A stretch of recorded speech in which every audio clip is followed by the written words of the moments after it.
Thank you. Ladies and gentlemen, thank you for that great welcome. It's indeed a great pleasure for me to be among you here this morning. Looking at all these big fellows around the place, I feel a little small in stature, but I would remind you what Wellington told the German General Blücher at Waterloo when he rode up to inspect Wellington's troops. He saw the Scotch and Irish guards on the hillside. He rode through them and he turned to Wellington and said, "They're rather small, aren't they?" And Wellington said, "Yes, but they don't run away."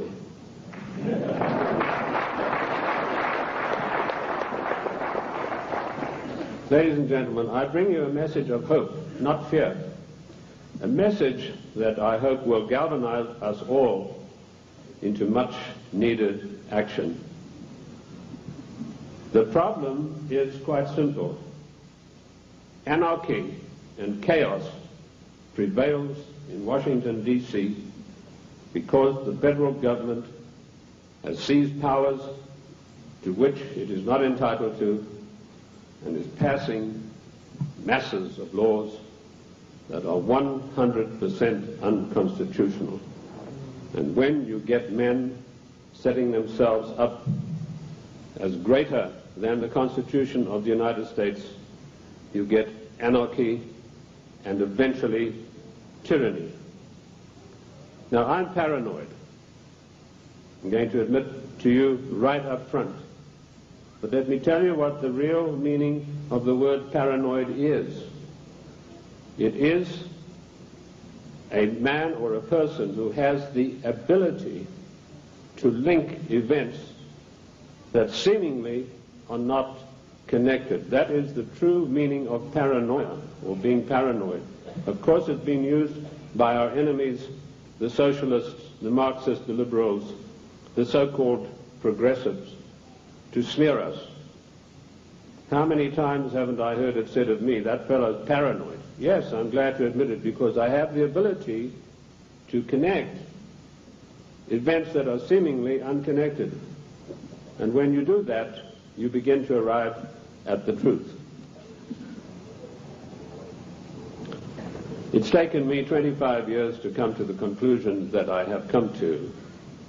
And I want to tell you that one of the biggest things I discovered in my work was the existence of a supranational committee composed of 300 men.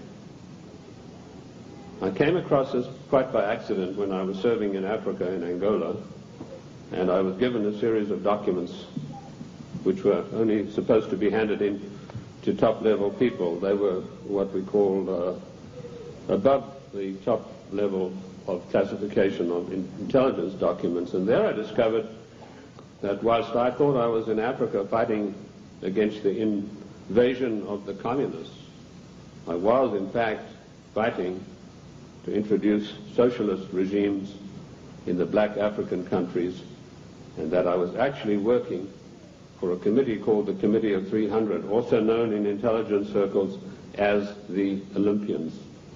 I'll stop right there, and I want to digress for a moment and tell you the word intelligence. It's been bandied around a great deal in the United States. I've seen people writing this and that and the other intelligence newsletter. They really have no experience whatsoever. In 1986, I wrote a work called Mind Control, Metaphysics, Extremely Low Frequency Radiation and Weather Modifications. And in that work, July the 8th, 1986, I said that the top-level intelligence organization in the United States was the National Reconnaissance Office, far bigger than the CIA and any of the other intelligence agencies. And by the way, we have about 10 different ones in the United States. And I even had the audacity to give the address of this organization. 3 weeks ago, Mr. Sam Donaldson, the gentleman who wears that beautiful toupee so effectively, he came on with the program in prime time, and he said, "This is one of the biggest scoops that ABC has ever had." And he told about the National Reconnaissance Organization. The exact same thing that I published 8 years earlier. I tell you this to set the stage so that you'll understand I do have some experience and that I know that of which I speak. You know, the American people are somewhat like the Irish.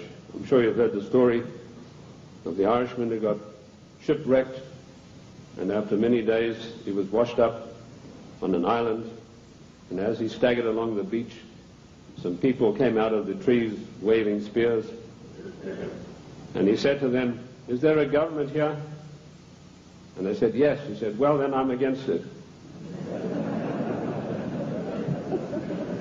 Liberty is based on individual freedom. We are individual people.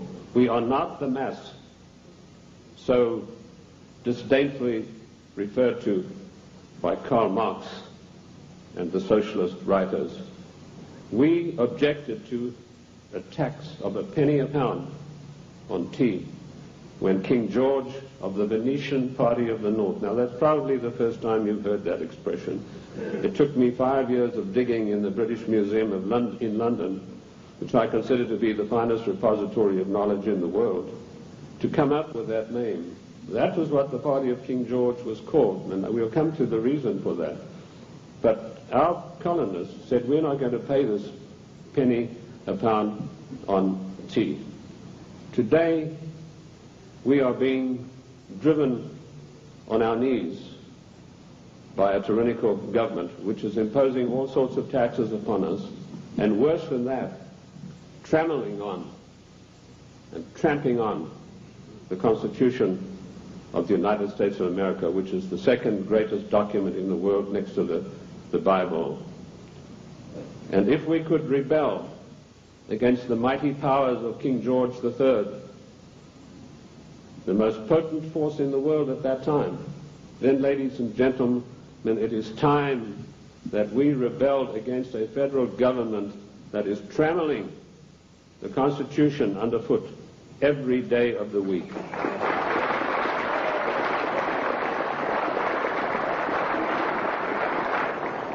King George III of the Venetian Party of the North did more than that. He sent Adam Smith, a servant of the British East India Company, to formulate a policy which he called free trade.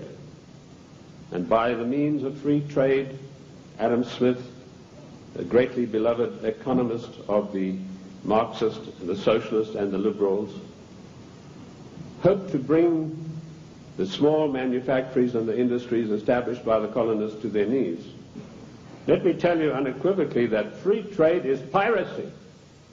There is no such thing as free trade. We have to reject this constant brainwashing to which we are subjected. Free trade began with Adam Smith and the British East India Company. Now, who is the British East India Company? They played a massive role in the history of the United States of America. Only you are not taught this in your schools or in your universities, but you need to know. In my book, The Committee of 300, which took 20 years of research, and incidentally, I was only a little bit behind with Karl Marx. He spent 30 years in the British Museum in London, where he got most of his things from. I point out that the British East India Company was the most powerful trading company in the world. They made their massive monies out of the dope trade. They first grew prime poppies in Kew Gardens in Kensington, London, got the best producing opium poppies. They then shipped them to Benares in India, where they began a massive plantation of poppies, opium producing poppies. They then used their famous tea clippers to transport the poppies in the form of raw opium to China. And by their military force, they imposed an opium policy on China that turned the Chinese nation into a nation of addicts. And they enforced this policy, which was known to the royal family and Lord Gladstone, the Prime Minister, and every one of the lords and ladies in England. And they made a massive, huge fortune. In researching these documents in India House in London, I came across some of the manifests of the old tea clippers and the numbers of kegs of opium they carried and the values. And I totaled up these things, and I found to my astonishment that if we took 1970 as an optimum year for profits in General Motors and Ford, in 1 year, the opium trade with China was 3 times the profits of the combined profits of Ford and General Motors in 1970. And this was shared by 300 people. That was the committee that ran the British East India Company. They all had equal voting rights. They could not outvote each other, and of course they were sworn to secrecy.